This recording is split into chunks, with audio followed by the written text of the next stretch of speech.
what we'd like the viewers to realize is that ultimately, as a judge, we can only judge what we see. So Yep. ideally, it would have been the place for a simple change. Absolutely.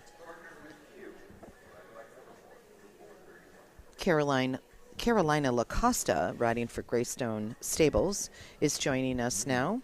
And Carolina is aboard Q, provided by Evermore Farm.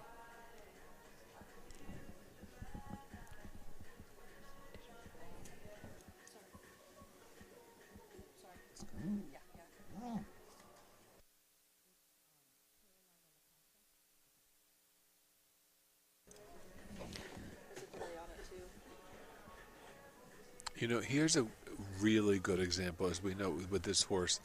A little upright, doesn't really jump the cross rail, kind of just Correct. pops over it a little bit. And yet this Yes. young lady would notice her rein length. Yes. Great base of support, but notice her rein length. Absolutely. In front of her, relaxed, and she can deal with this and then go right back into the rhythm again. But that's a good thing for people to see. It really is. You're exactly right. And this guy is so used to doing that simple change that we see there before that last jump they jumped. I think that he was ready to, he was already ready to do the job, and Carolina hadn't had a chance to ask him. But brilliant for her to just ride through. Ride through. She rode through it beautifully, and yeah.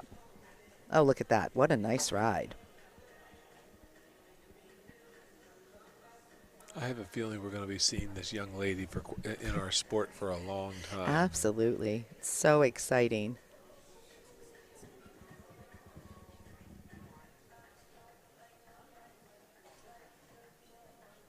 Beautifully ridden there. And this is a fun angle. That's a nice angle that's a little different sometimes. And that's nice to be able to see, because as a viewer, you get a real opportunity to see the track. Right. And the track that's best there.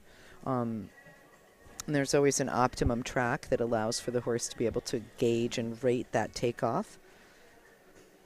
Well, I should say the rider, too. I suppose the rider counts, don't they? Well,